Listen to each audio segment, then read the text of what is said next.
Dear sir, you are a silly idiot. You should not be allowed to own a camera. How dare you say that Micro Four Thirds cameras are good enough for professional video work? You, sir, are dumb. I do not like you because you shame the name of cameras that are meant for great video production and high quality work. You are a silly man, and you shall not be the man who changes my opinion on cameras.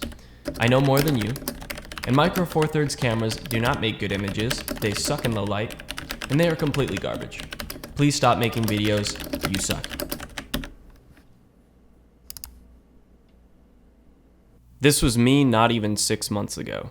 Since then, my opinions have changed.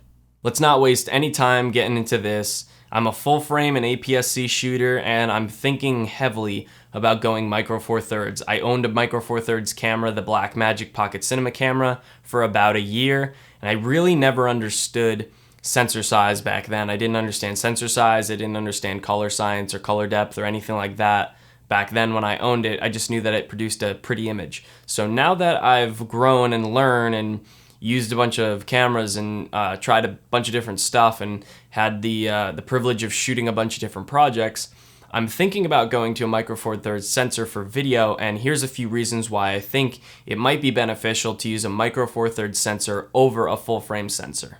The first one is going to be pretty funny to most people because this is actually the reason why most people want to use a full frame sensor over smaller sensors, and that's depth of field. I think that having a deeper depth of field is actually a good thing, and here's why. So when you shoot with a full frame camera or any camera that has a bigger sensor, you're going to get more background blur. Like you can see right here, the background's kind of blurry. You could see what it is, but it's not in focus, and it gives a nice like creamy, rich looking background that a lot of people really want in their videos. It's primarily the reason why people started shooting on DSLRs in the first place. And now as time goes on, I'm starting to watch movies and recognizing that directors are shooting on Super 35 sensors, which is smaller than full frame, and they rarely go under like f2.8 or f3.5, and people still think that having a really blown out background is what makes a cinematic image, and I just don't think that's true. So one of the reasons I actually want a deeper depth of field as opposed to a shallower depth of field is because I shoot weddings and I shoot events, and a lot of the times you're shooting in low light conditions, which means you have to crank up your aperture, you have to open it wide open or sometimes close to wide open, constantly shooting at 2.8 or even 1.8. And I've realized now that shooting on a full frame sensor for the past 6 months, actually no, it's closer to a year now, that it's really hard to keep things in focus when you're shooting at 1.8, even with really good autofocus. And I want to use manual focus a lot, so shooting at a shallower depth of field it makes things harder to keep in focus. And when you have a smaller sensor, you're going to have a deeper depth of field. It's not going to produce as blurry of a background, and so you can keep those really tiny details in focus better. If you're shooting full frame, you can't go Micro Four Thirds. You can't mimic the Micro Four Thirds sensor and get less depth of field. Like, you can't punch in, I guess you could, but you can't punch in without losing quality to emulate what a Micro Four Thirds sensor does, which is a 2x crop. But when you're shooting on a Micro Four Thirds sensor, there are speed boosters and adapters that you can put on your camera that will mimic a full frame sensor's low light capabilities and depth of field. So if you want, you can get a speed booster from Metabones that does times 0.64 crop, and it'll essentially make your Micro Four Thirds camera into like a 1.1 times crop, which is just barely not full frame. So you can mimic full frame and aps-c sensors with a smaller sensor, but you can't go the opposite way. I think that's a huge benefit, to be able to mimic another sensor, so you don't have to go out and buy a different camera or rent a different camera depending on your project. If your shot calls for deeper depth of field, you can use your Micro Four Thirds camera. If it calls for more shallow depth of field, then just get a speed booster adapter, and there you go. Now you can shoot the way that you want to. The next thing that I think is really great in having a Micro Four Thirds sensor is the lack of processor power necessary to make the camera function and give it all these cool features without it overheating or having any issues. So one of the reasons that I think that Sony hasn't come out with a full frame camera that shoots 10-bit or shoots 4K 60 yet is because they're having a hard time making a processor that's strong enough and powerful enough to fit in that tiny little body and power that giant sensor that they have in that camera.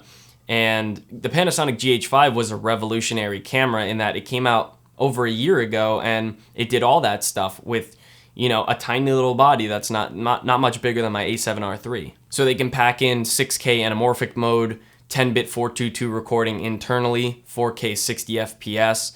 They don't have to make a processor that's super powerful that can be able to withstand all the power necessary to make that giant sensor do all these crazy things. So I think that's a real benefit to be able to have that and to be able to say, wow, I can shoot the equivalent of full frame with a speed booster and in 10-bit 422 and at 4K 60 FPS and at 6K anamorphic. I think that's just really handy to have. The next thing I want to talk about is the smaller image circle. Now, if you don't know what an image circle is, it basically works with the sensor size. So it basically tells you what lenses you can and cannot use. So a lens that's made for an aps-c body is made for a smaller image circle than a full frame body, because the image circle on a full frame body is bigger. When you put an aps-c lens on a full frame camera, it either has a huge vignette because it just doesn't fit the image circle, or it crops in depending on your camera. So the Micro Four Thirds system has an incredibly small image circle, and this allows you to adapt almost any lens ever made onto your camera. Obviously, other than any lenses that are made that are for smaller sensors than Micro Four Thirds, but Micro Four Thirds is kind of the smallest sensor that's popular. So there's not a lot of lenses that are made for smaller sensors. So you got full frame lenses and aps-c lenses, tons and tons and tons of those, and now you can adapt those onto your Micro Four Thirds body. And so you have just a plethora of different lenses that you can choose from that you can adapt, and I think that's a really beneficial characteristic of these cameras. The other thing that makes these sensors great is that they're tiny and you can fit them into tiny bodies. So like for example, the GH5, it's about the same size as my camera, but like I said, it can pack more features into it, and the lenses can be smaller and still retain great quality because they don't have to make giant optics for this tiny little sensor. The image circle is only so big, so the glass that they use only has to be so big. So you can make these tiny little lenses. I've seen some of the Panasonic lenses that are literally like this big, and they open up to f1.7 or 1.2, and they're tiny, and they produce great images because they have the glass that's necessary to do that, because their sensor is so small they don't really have to accommodate for much. So if you're a travel filmmaker or you like to have a smaller rig, this might be a good option for you because you don't have to pack really heavy. You can have a great lens that has amazing optics, and it's literally like less than a pound, and your camera's nice and tiny, so you can keep it in a backpack. You can keep it on the plane with you while you're riding along. It's just a great feature to have inside of a camera, to be able to have such a tiny compact body and still get these amazing images. The last thing I want to talk about, and probably one of the most important things, is the price to features ratio. Like I said before, the lack of processing power needed allows for a lot more features packed into a camera, and also allows for the price to be significantly reduced. The cheapest 4K interchangeable lens camera on the market is a Panasonic, it's a Micro Four Thirds camera made by Panasonic. It's the G7, and tons of people use it. It produces great images. I've used it before, and it's a great camera. It only costs around $500 with a kit lens included. The GH5 shoots 4K at 60 frames per second. It shoots 10-bit 422 internally, and it does all this for under $1,700. I think that's insane. It started out as $2,000, but it's been on Amazon and B&H for under $1,700 for like a few months now, which is crazy. The cheapest camera outside the Micro Four Thirds format that can shoot 4K at 60 frames per second and 10-bit 422 internally is the Blackmagic Ursa Mini, which comes in at about $3,000 for the body alone. So this is almost double the cost. It's almost it's probably more than quadruple the size of the GH5. And it's bigger, it's a cinema camera, so you have to factor in all those other features that you need to, you got to get accessories, you shoot on CFast cards, which are incredibly expensive. You have to get a rig, you have to get monitors, you have to get V-mount batteries. So this is a big deal, and you're going to be spending probably upwards of $6,000 just to be able to make this camera function. So it just goes to show you that there's way more features packed into these smaller body, smaller sensor cameras. And the reason is because they don't have to use super powerful processors in order to make these cameras work and have these great features. So within the next few months, most likely, Sony is going to release their new A7S III, And I've already done a video on this and I've talked about this a few times, and it's really gonna have to knock my socks off for me to buy it. But I want to wait till it comes out to start selling my Sony gear, but most likely, even if it does amazing things, I'm probably going to switch over to the GH5 and GH5S, the Micro Four Thirds system, because of the amount of flexibility that you have now in being able to mimic full frame lenses. The GH5S does better low light than my camera that's a full frame camera because of the way that it was built, because of the bigger pixels, and because of the fact that they reduced the megapixel count. They're able to make bigger pixels and have better low light performance. The better skin tones, the better image quality, they have better pixel quality.